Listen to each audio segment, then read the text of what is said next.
it ain't really much to say about this game. I am 1,000% getting this game, bro. This is something that's very unique, and I haven't came across a bad discussion video about what they done played or what they done seen and experienced. And it's a Lego game, bro. Lego Batman: The Legacy of the Dark Knight. The final preview from IGN. We're going to check this out. And guys, I'm sold. I'm sold. Every video that I seen from Game Informer, IGN, GameSpot, nobody didn't say anything bad. It's nothing really bad to say about Lego Batman. Like, I'm not seeing nothing really bad, just positive things. Like, yes, it has that little quirkiness when it comes down to Legos, but this is like the closest of an Arkham game that you're going to get. They got Arkham inspired stuff and everything in the game, and also is inspired by the movies that we done seen of Batman. So this is like going to be the closest that we're going to get from another Batman game until, you know, those guys actually created us another Batman. But this right here is very unique. Like, I'm going to get this, man. Like, this right here, I'm sold. So we're going to check out the final preview about this game and see what they say about it. But I saw nothing but positive things from the last time we had checked it out. So let's see. It pains me to say that it has been over a decade since Arkham Knight launched, and we're still waiting for another truly excellent Batman game to take up its mantle. After Bruce Wayne adjacent disappointments in Gotham Knights and Suicide Squad Kill the Justice League. I see. Look, I was trying to keep this out the video. Yes, Gotham Knights and Suicide Squad Justice League was a letdown. Both was a letdown. Gotham Knights had the ability to be a very good superhero game, but they missed the mark. Suicide Squad, if they would have did it differently, instead of trying to make it so live service wise, it would have been a better game. But it threw me all with that Joker, and then with the daughter and all the other good stuff. It was terrible, bro.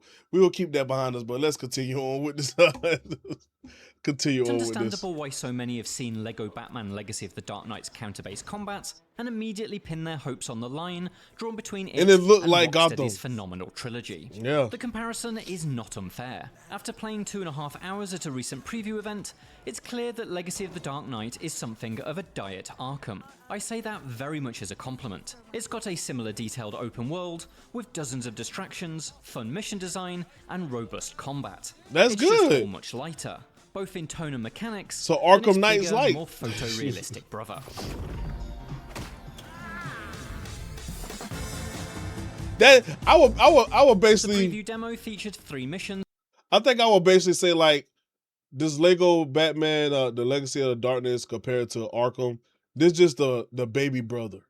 Like, this is like the baby brother. Like, if I'm sitting here with my brother or my son, if I want to play the regular Arkham Knights and the regular Batman series, and I get my son this, and then both of us basically gonna be having the same amount of fun, because that's what this game gives. This game looks good. It looks like Gotham. They stick with the source material. We got to keep this up. They stick it with the source material, man. From across Lego Batman's early campaign. The first had me pummeling my way through Penguin's Iceberg Lounge in search of Carmine Falcone, a pursuit based on a sequence from good. Look at the combat. Dark the Batman. You're at least doing other stuff with brightly coloured ball pits, a QTE dance number, and a giant mechanical fist that punches doors off their hinges. Later, playing as the Boy Wonder himself, I balanced on tight ropes and foiled Two-Face's attempt in a recreation of Batman Forever's introduction to Robin. Rounding out the demo, I beat up monstrous plants in a multi-stage. The Batman introduction of Forever Robin backstory in the game. This looked like the Poison Ivy once they seen that in the game. But bro, guys, this is a good game, bro. This is gonna be a good game. I am not going to turn my back on this game. I think I'm actually have to get this one. I'm gonna have to get this game, bro. Boss fight with Poison Ivy, whose minifigure is based on Batman and Robin's Uma Thurman.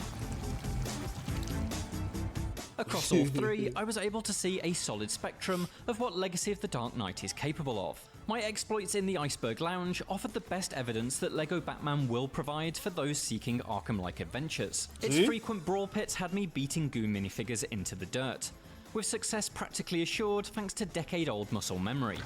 See? That's so good, bro. It's never any more advanced than Arkham's baseline attack, dodge, and tap-to-counter system, with batarangs and grapple gadgets barely offering a deeper layer, but that core formula is undeniably one of the greatest combat systems we've ever had in video games. Man. And it's good to get back to it, even in this comparatively basic form. The basic form, but still got that While I feel. fully expected the fisticuffs, I was surprised to discover that LEGO Batman successfully tries its hand at Arkham's Predator-like stealth too. While you don't need to crouch and hold back on your They speed, got so stealth. long as you stay out of the generously narrow enemy vision cones, you can eliminate entire rooms of enemies one by one, often Nice. through the deployment of comedic takedowns, like giving them a noogie or hooking them up to a floating balloon. That's cool, bro. While nothing Got I a faced in the pen, Iceberg got a Lounge or frying beyond pan. pose much of a challenge, there are 3 difficulty options, maxing out at Dark Knight level, which turns off unlimited lives and throws more special enemies into the mix, such as towering bruisers or those armed with guns and shields. While I didn't try this mode myself in the demo, it's the one I expect I'll naturally gravitate to when I play the final release. The Call of Arkham, even a plastic echo of it, is hard to ignore. But it's important to recognise that Legacy of the Dark Knight is more than just a shadow of Rocksteady's giant, and that's where the Haley's Circus mission comes in. Playing as Robin during his final performance as part of the Flying Graysons, it's predominantly a platforming level. And while its array of zip wires and rotating jump points are basic when compared to Mario's best gauntlets, it wasn't the pushover I expected. In its more challenging moments, where jumps and moving targets demand timing, I tripped up a couple of times due to overconfidence. There's less magnet-like snapping to secure you in place than you'd expect from what is ostensibly a kid's game. The Poison Ivy boss fight swings the focus back to that slick combat system, but its multiple phases pull you in different directions. Okay. As bloom-headed minifigures do their best to distract you, Ivy herself is able to sprout a variety of flora that all demand different tricks to avoid. Be that dodging exploding cacti, leaping over swinging vines, or yanking ivy from atop a giant plant by using your grappling hook. Again, while this isn't particularly challenging on the standard difficulty, it's nonetheless absorbing thanks to the energetic pace and it might be constant crazy switching on of the attacks and Dark appropriate Knight levels. reactions. I expect this to be particularly fun when played in co-op, especially alongside kids getting their first real taste of the bat. Things shift gears again when Ivy summons her double-headed Snapdragon and a new set of attack patterns must be avoided, including jumping between giant leaves as they dissolve in acid. This doesn't look eco-friendly.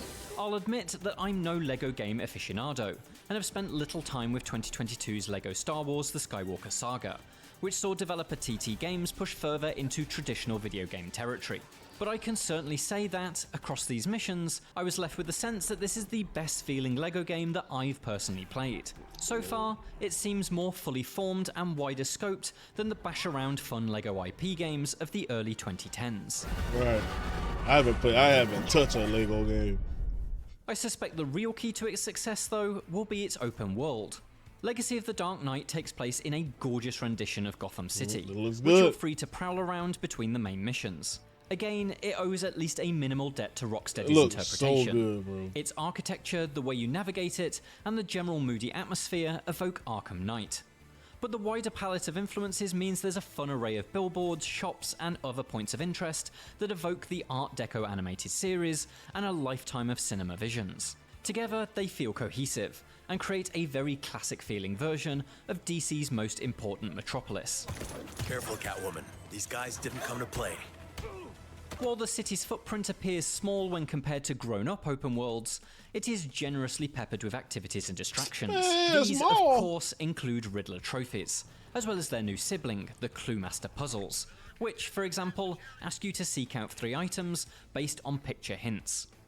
Other classically styled options include traversal and combat trials, unlocking fast travel points by fixing the Sub-Wayne system, rescuing escaped zoo animals, and responding to the random crimes that occur across the city's many streets and alleyways. Yes, this is a Gotham with a bustling population of minifig civilians, all ready to be mugged by a supervillain's henchman. Their fighting skills are almost as bad as their fashion choices.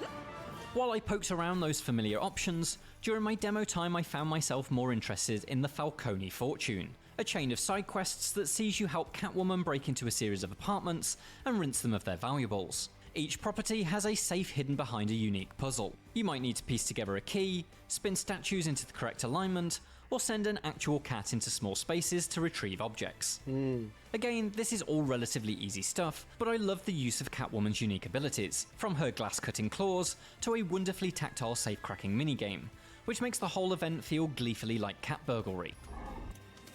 That's good, though. The real highlight of the open world, though, is bombing around Gotham in one of the many Batmobiles. The driving in LEGO Batman is surprisingly good. The handling is arcadey without sacrificing weight. There's a good sense of heft as you swing these Goth motors around corners, and thundering through traffic feels fantastic, especially when you hammer the throttle and engage that iconic afterburner.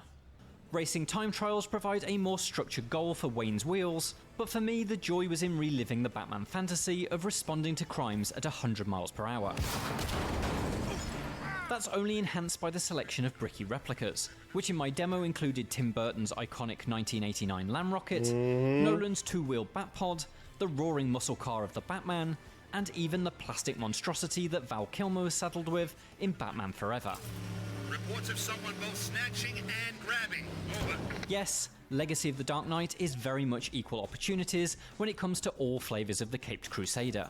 And it's this approach, rather than its co-opting of Arkham ideas, that I think not only defines it, but makes it worth paying attention to. By gluing together plastic recreations of the Dark Knight's big screen outings and retelling them in a gorgeous open world, TT Games has created what appears to be a wonderful, joyful, and significant evolution of what LEGO IP games have always been. Movie tie-ins that let our inner 7-year-olds, or indeed our actual 7-year-olds, relive the cinematic magic. Right. By building atop the achievements of LEGO Star Wars The Skywalker Saga, the Legacy of the Dark Knight appears to be a new remix of the plastic brick's ambitions. And it's that which ultimately proves more interesting than its Arkham overlap. For more from LEGO Batman, check out the latest trailer, as well as our previous interview with the developers. Bro, LEGO Batman, man. It's nothing really bad to say, bro. Like, every video I go through and look about this game, it all is positivity. And then we able to play with Robin, Catwoman. You able to play with other characters. So this right here going to be a very fun game. Yes, it's not for everybody, and then I'm gonna say it right now, like, this gonna be my first Lego game that I'm gonna play. So I wasn't interested in the Legos, but this right here made me very interesting, because they got everything: platforming, open world, play with different boss fights. They got it all. They got it all, man. It feels like a regular Batman game. So guys, let me know if you get Batman. This right here, I'm excited for this, bro. I can't wait to get this. But guys, put down in the comments below what y'all think about this. Is y'all going to get it? Is y'all going to just watch some gameplays? And I'll see you on the next one. Peace.